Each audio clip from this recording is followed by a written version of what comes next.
Now the modes of elimination, again, we'll come back to in a second. It's instructive to look at the inventory of techniques that were utilized in COINTELPRO in order to accomplish the mission of neutralizing political dissent, as they described it, in the United States in the most official possible manner, no matter how secret it was. This stuff was actually run by the attorneys general over a 15-year period of time, repeatedly, and there was no negative response, which the FBI, I think quite rightly, took as a tacit green light to proceed. First level. Now, let's have a pop quiz at the end of this one. When somebody here's something that sounds vaguely reminiscent of a law enforcement technique in terms of proper policing, bear it in mind. When I'm done, shout it out. Tell me what it is. I've looked at this for years. I can't find anything particularly related to police work in it. There's something else going on here. First thing that they would do, first level, is to release false information, attributing all sorts of bizarre goals and objectives to the organizations or the individual activists who were targeted. Okay? Had nothing to do with what they were actually pursuing, but they would put the false information, plant it with what they call friendly or cooperating media figures or cooperating journalists to cause it to be printed in the newspaper, come out on the 6 o'clock news or whatever. Did you know that Martin Luther King is really secretly receiving millions and millions and millions of dollars annually in funding from the KGB in order to subvert the democratic rights of American citizens? And oh, by the way, about this nonviolence business, are you aware that he's arming the deacons of defense in order to protect his route marches from Jackson, Mississippi to Point South? None of that was true, but it came out in the paper. Okay? The point of this exercise is see if they can eliminate the potential for a base of support, prevent the organization, the individual, from recruiting members to an organization or adherents to a political point of view. Concomitant to that will be two things. Either infiltrate people who have been recruited to serve as operatives of the intelligence agency or to co-opt members who are actually already in an organization to serve first as informants, to keep the surveillance apparatus apprised of what internal discussions were in the organization and so forth. Now, a certain percentage of these people, and at one point in the late 1960s, well, the FBI had, this is just one of its programs of this sort. They had what they called a ghetto informant program. They had 183,000 active snitches in the United States among black organizations alone. Okay? Now, certainly not all of this mass of information producers, but a certain proportion of it, those who were deemed by their handlers on whatever basis to be very promising in this regard, will be converted from simple informants into agents provocateurs. Now, they would not lose their responsibility to provide information to the political police here. And that's what we're talking about, because the entire parameter of investigation is politically defined. It's a police entity, and it's focused on politics. That, by definition, is a political police. We don't have to worry about whether we will have a political police either in the United States or Canada. We've had them for a long time. Get used to it. It's not a question of how to prevent it. It's a question of how to deal with it, since it's an extant reality. Okay? So the agent provocateur retains responsibility to provide information to the political police, but has an additional responsibility or range of responsibilities, and they all go to disrupting the functioning of the organization or the ability of targeted individuals to function in a politically effective manner. And this will include everything from spreading interesting little rumors.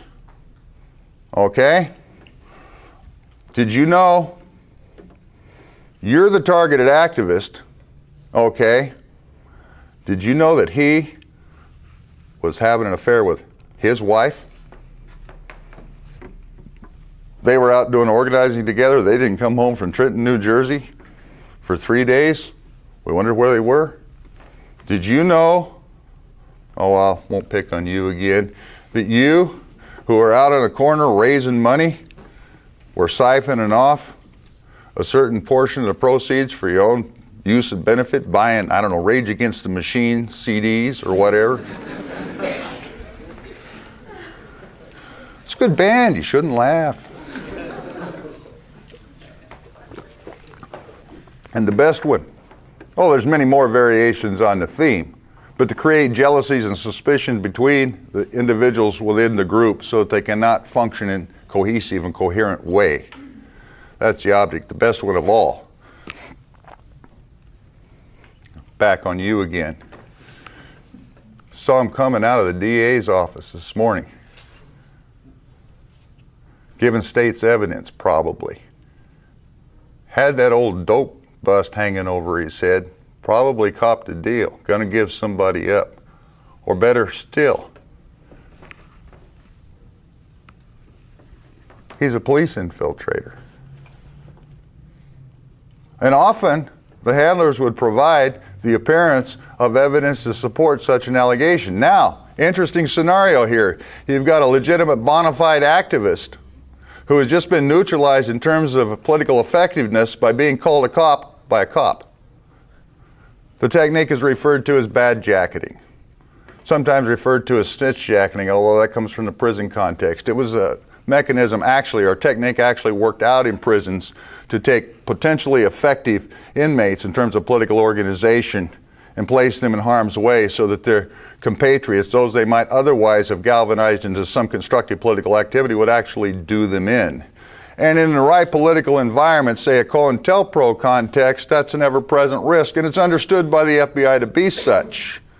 When you got an organization like the Black Panther Party that's getting hammered, that has 28 fatalities among its ranks that have been administered by the police within a 2-year period of time, when it's riddled to its own knowledge with infiltrators and provocateurs, when no one knows who's on the up and up, and the stakes are in fact life and death, to be accused of being a police infiltrator who is in a position to know things that could potentially incriminate or endanger somebody else can be a veritable death sentence.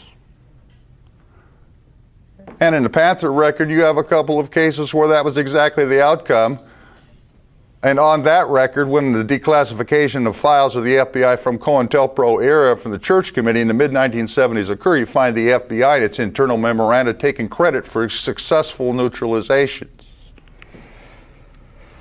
Okay, that's a very insidious mechanism, but some organizations are not especially susceptible to that. Some organizations have the capacity to winnow out those who are probable police infiltrators without ever calling them police infiltrators. You don't have to be a cop to act like a cop. You don't have to be a cop to do a cop's work. And if you appear to be doing a cop's work, you're no longer part of the organization, and they function that way.